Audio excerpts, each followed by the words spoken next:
It's Red Eye Radio. Gary McNamara and Eric Harley talk about everything from politics to social issues and news of the day. Whether you're up late or you're just starting your day, welcome to the show. From the Uniden America Studios, this is Red Eye Radio. All across the USA and around the world, we are Red Eye Radio. He is Eric Harley and I'm Gary McNamara.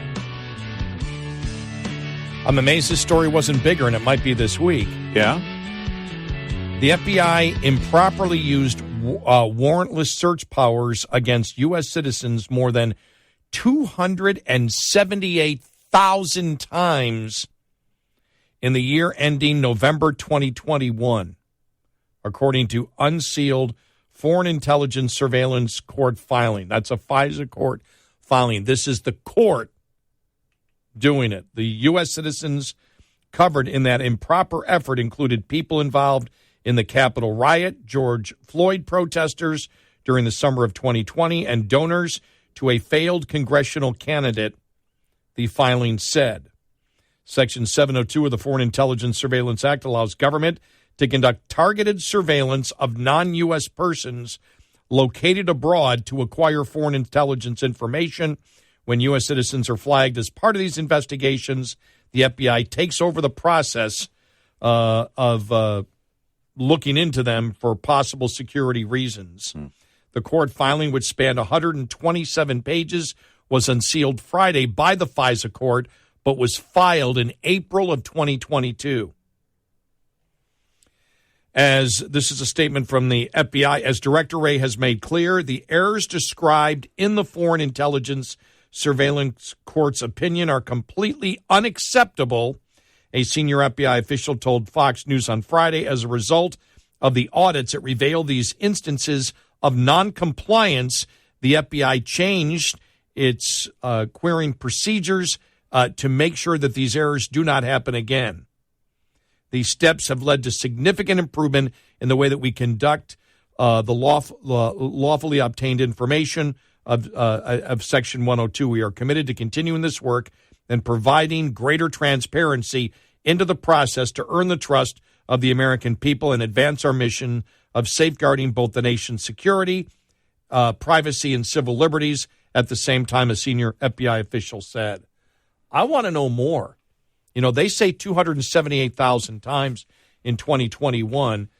Other reports on this say the FBI misused its powerful digital surveillance powers nearly 300,000 times between 2020 and early 21. Maybe that is rounding off 278,000. Yeah.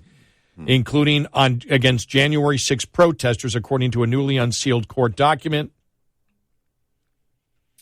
According to the April 22 court opinion written by Judge Rudolph Contreras, FBI agents ran 23,132 separate searches of presumed Americans to find evidence of possible foreign influence, although the analysts conducting the searches had, quote, no indications of foreign influence related to anything. FBI in June of 2020 searched data for 133 people arrested in connection with civil unrest and protest of the George Floyd riots between May 30th and June 18th. The FBI also conducted 656 searches around that time to vet people as informants. This has got nothing to do with foreign governments at all. That's exactly what the court found. The FBI also searched the communications of 19,000 donors to an unnamed congressional candidate because the campaign was allegedly a target of foreign influence. By the way, they were all improper, those 19,000. Senior FBI officials claimed to the Washington Post that the problems cited in the opinion have been fixed already. We're not trying to hide from this stuff, but this type of noncompliance is unacceptable, a senior FBI official told the outlet.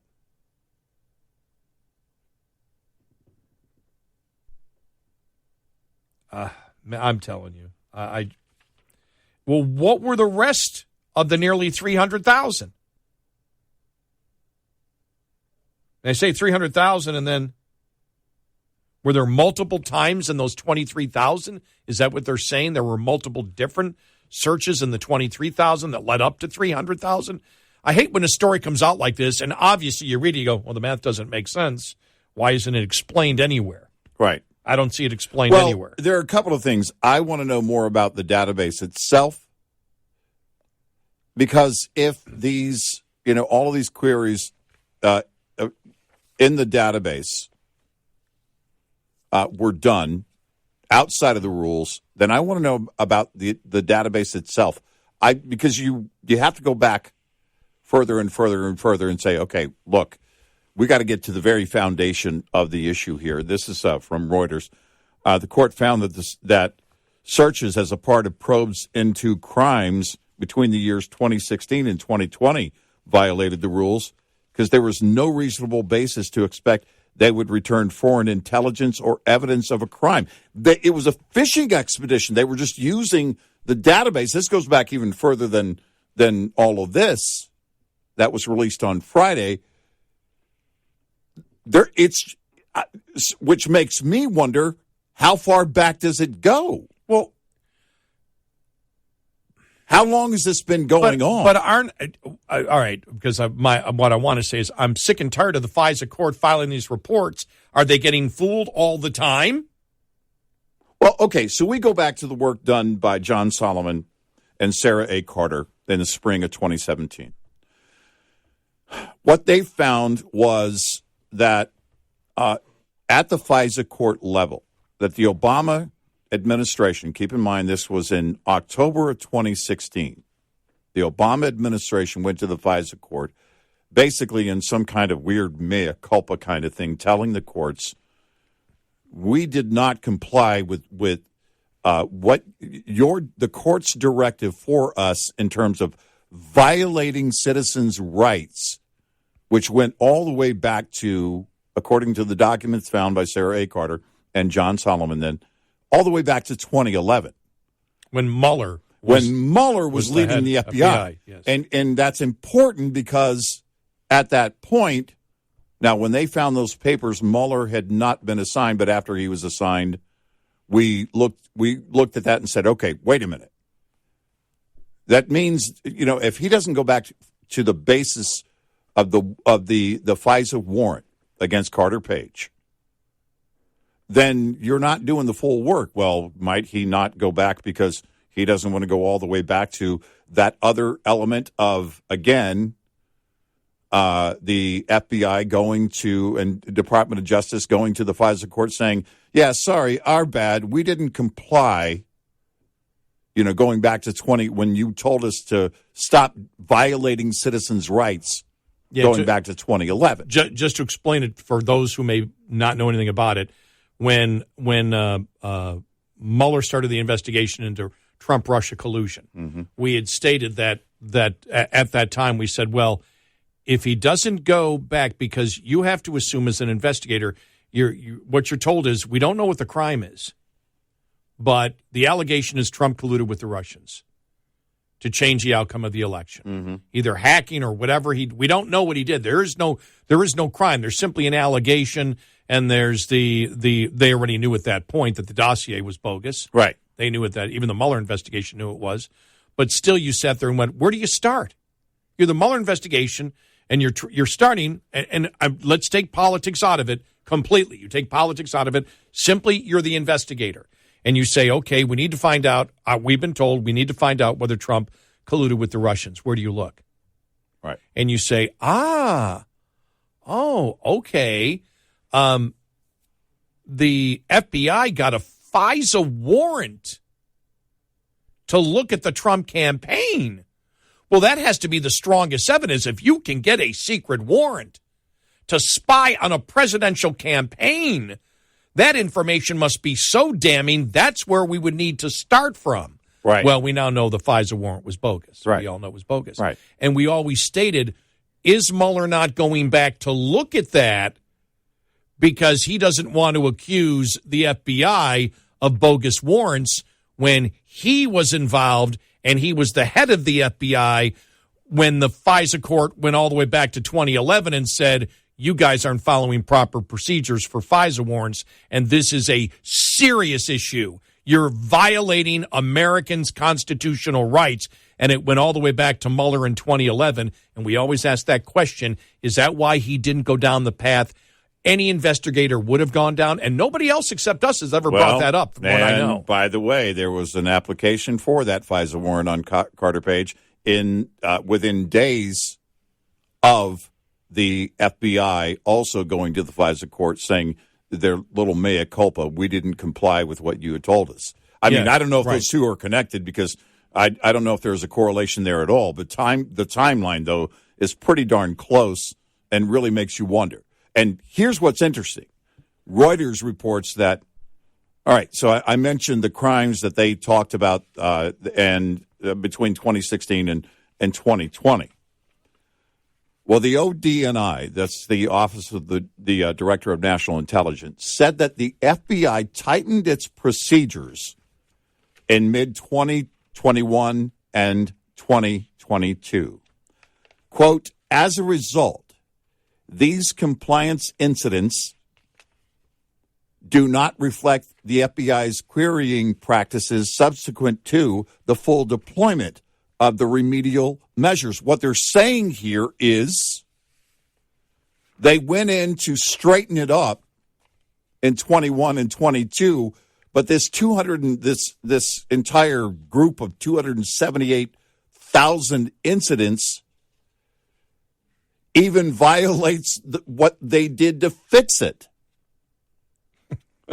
This is why we're looking. They keep going, oh no, we fixed it, and then violating the fix. Did you see the total number of queries in 2022? Did you see that was 3.4 million? Yeah, I thought I saw that in another story. Yes, I'm looking. I can't find it in the two stories I have here, but I'd seen that earlier. I thought that FISA warrants were so incredibly rare. Because I was wondering if there were 278,000, basically unauthorized queries, then what was the total amount? And I thought I saw 3.4 million. 3.4. 3.4. Yeah. In the year ending November of 2022, the FBI conducted a total of about 204,000 queries, a 94% drop from the previous year's reporting period when it conducted nearly 3.4 million. Oh man, I have questions. This is all warrantless stuff. This is bypassing, and you and I way back when that first came out. In fact, even before the John Solomon article, we go back to, was it 2012, 2013 when Ron Wyden? Remember when the two Democrats came out? And Udall. And we said, where are the Republicans here? Right. Where are the Republicans? They wrote a letter to, I forget who. Was it Brennan at the time? Was Brennan there? No. Clapper? No. It was the Attorney General, maybe.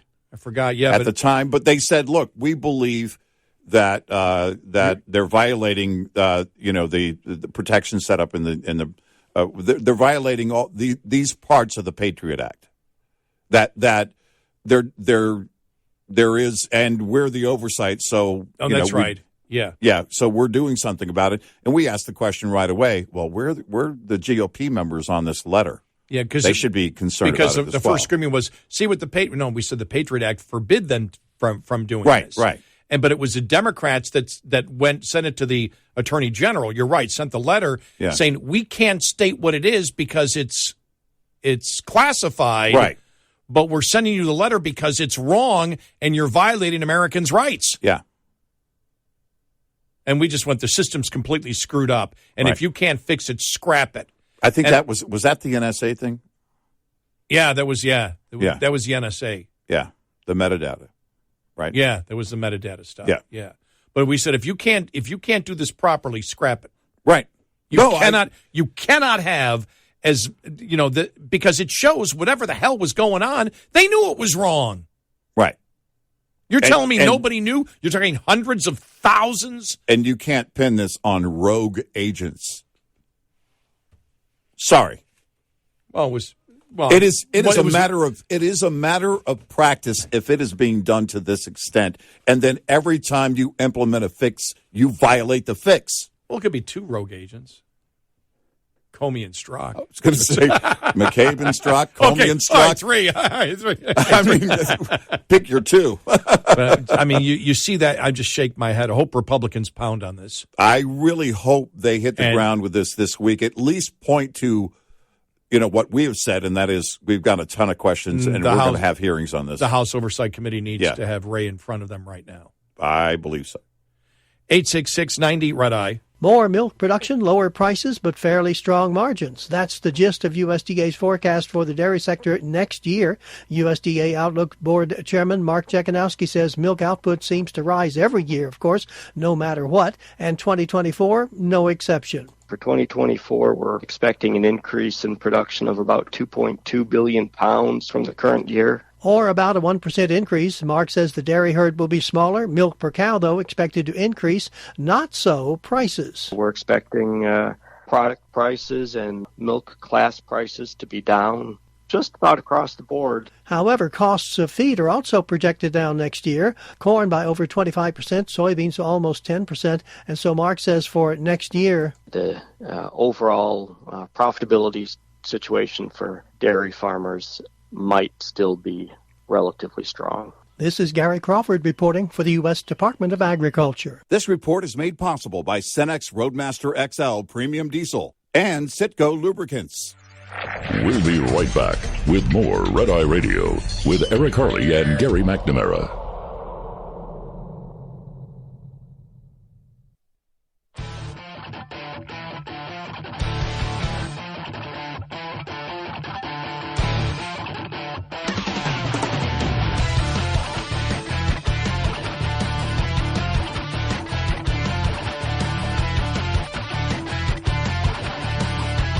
It's Red Eye Radio. He's Eric Harley, and I'm Gary McNamara. We talk about the FBI, talk about the whole FISA warrant problem there, and just the numbers. And I hope the Republicans hit this and hit that really, really hard. But with the Durham report and everything last week, even Democrats know that the FBI is losing complete and total credibility. Here's Chuck Todd on Meet the Press on the FBI. Look, trust in the FBI is eroding left and right. Feels like we're in the moment that we need a real church committee, that this is a moment like when the J. Edgar Hoover FBI clearly was no longer helping the American people. There was a moment. This feels like we might be in one of those moments. They know. Yep, they know. Even though he tried to soft sell the Durham report. Right. Well, look, you see what the ODNI released on Friday. And it's just mind-boggling. It really is mind-boggling. And it's maddening because over and over again, we have this history now of, we're going to stop doing that. No, we went in and we changed things, but you violated the new rules, the fix. You didn't change anything. The behavior is still the same. We're going to do what we want. Yeah, see, I don't think it's accidents. I think it's and not necessarily conspiracy. Not that there can't be a conspiracy. It's the culture. It's the culture. It's the culture. And that's when you talk about rot that's really hard to get rid of when it's culture. Right. Yep. I hope the GOP is on this.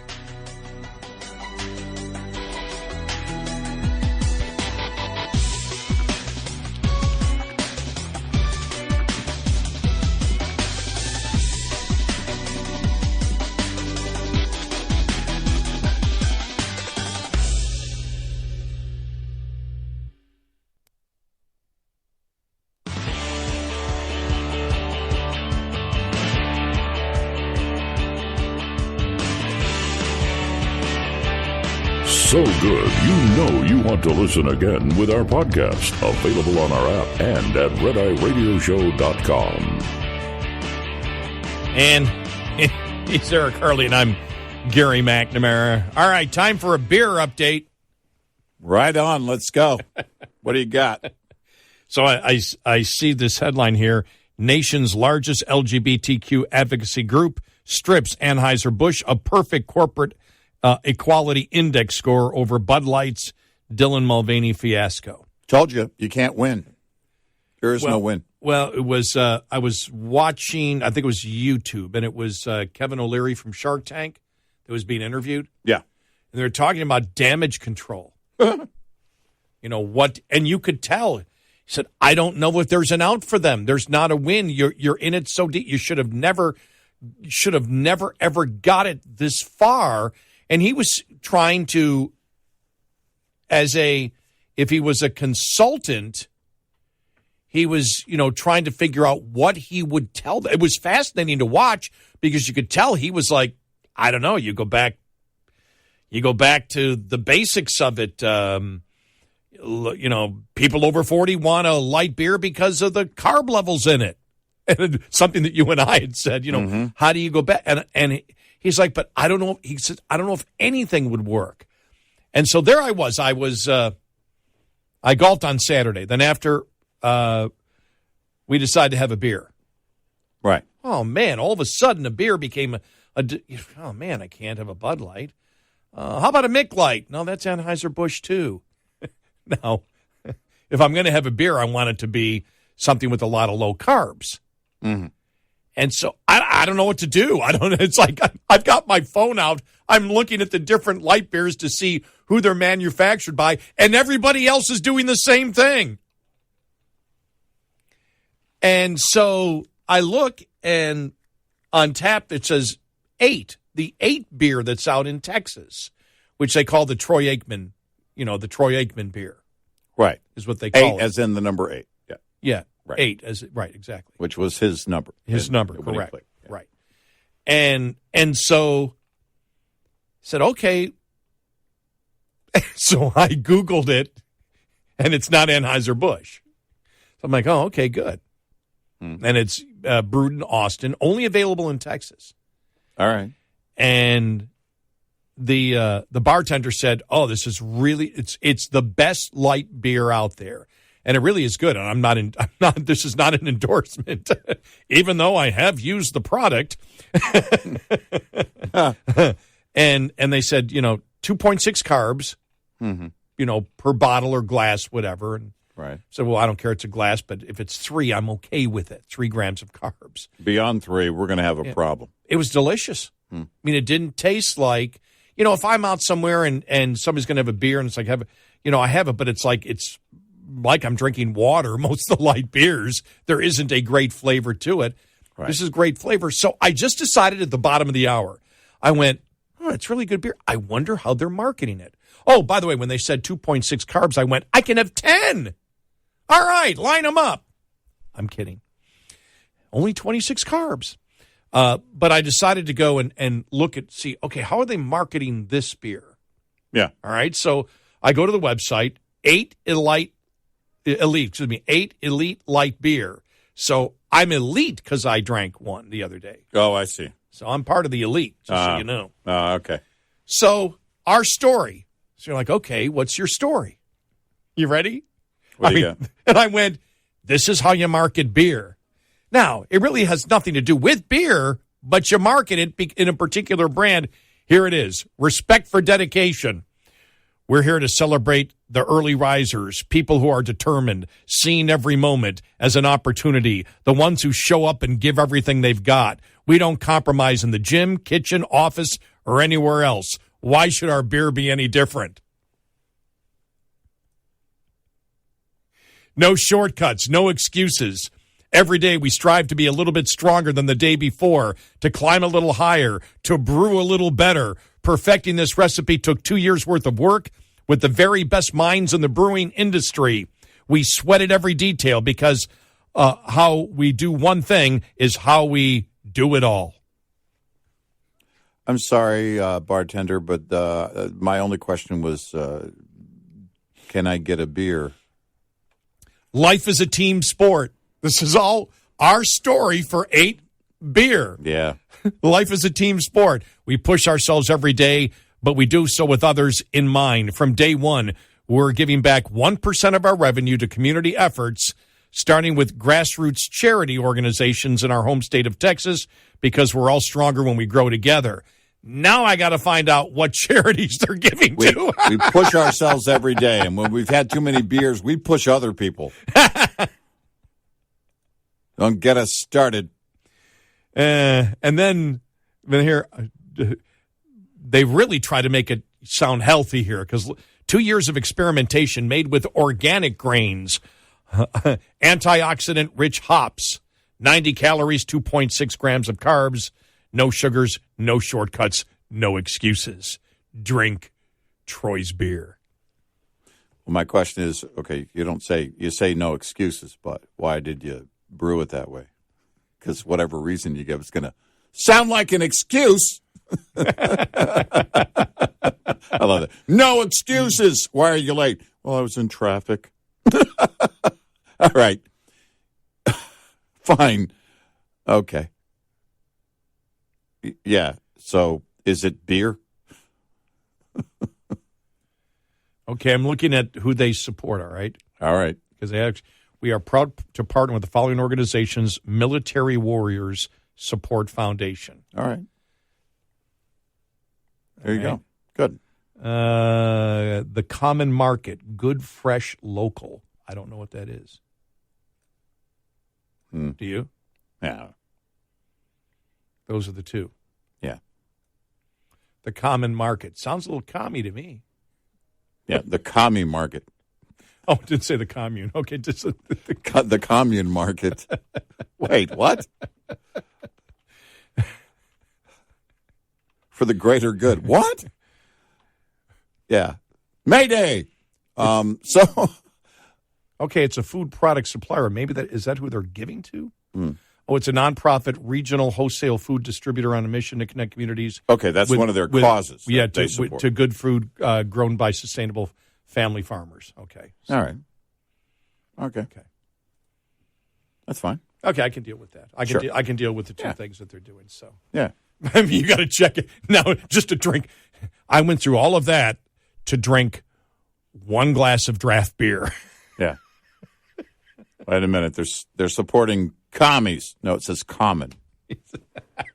Yeah, sure it does. It does now, but what about tomorrow? It's like... Well, but the thing that they do is what beer should do. You set just a general brand. Oh, I'm that kind of person. I'm up early. I'm doing stuff. So if I'm going to give 100%, I want a beer that gives 100%. When I'm at the gym, the beer I want is... Oh, never mind. Hey, why do you have a beer on the treadmill? And why are you sitting down on the treadmill? What's going on in here? Well, but see, that's how you do it. You don't do... Now, who was it? Was it Miller that did it a couple of years ago? Because we commented on it.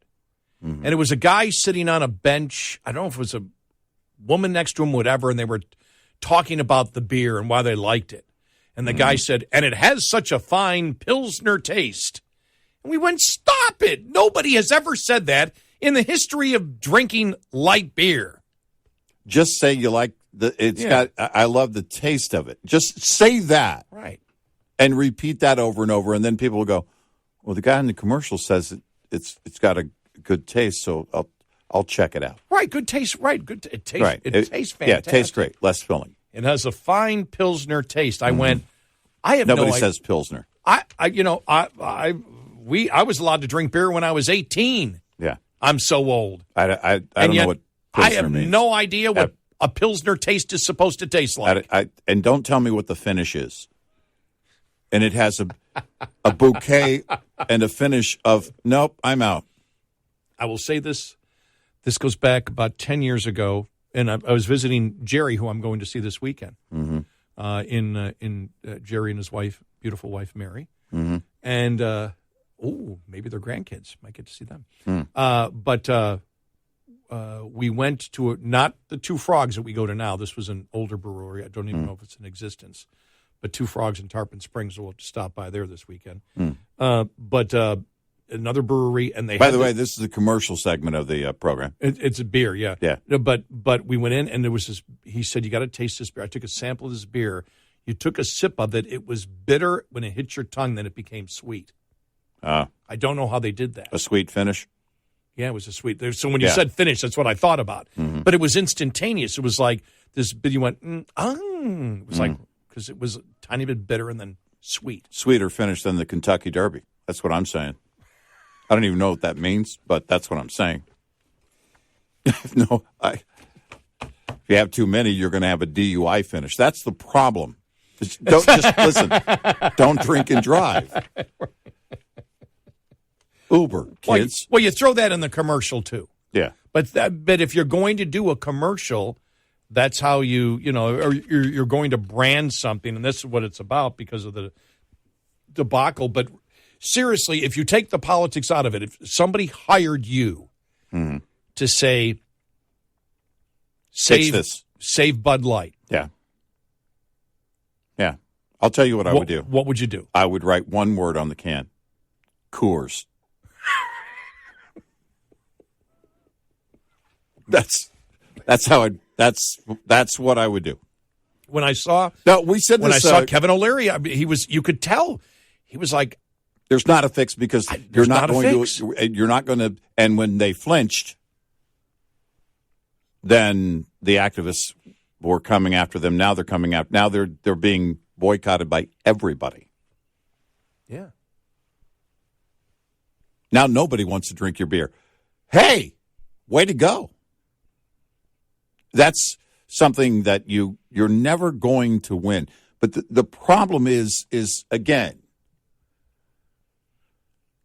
when you say somebody, and we've said this before, when you say to somebody, hey, let's have a beer, what you're saying is, let's have a conversation. Yes. You're going to sit down and you're going to have a talk. No.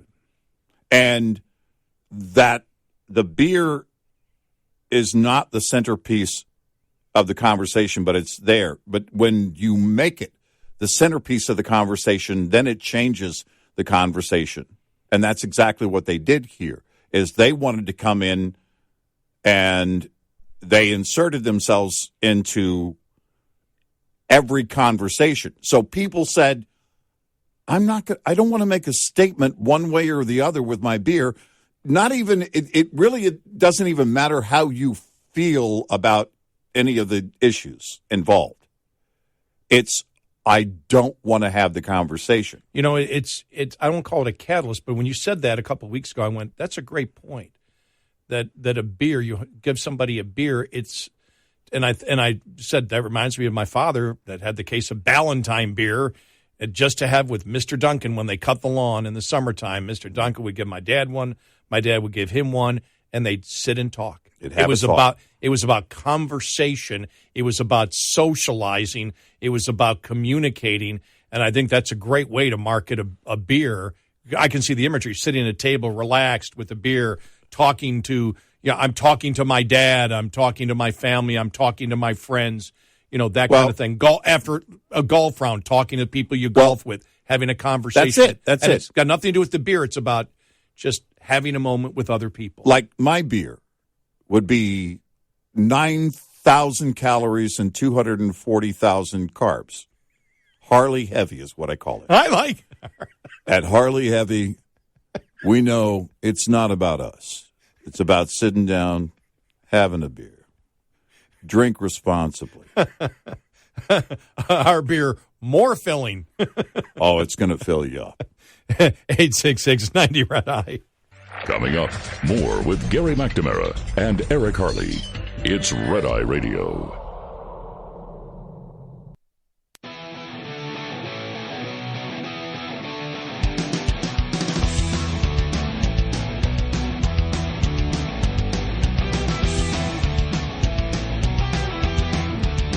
It's Red Eye Radio. He's Eric Harley, and I'm Gary McNamara.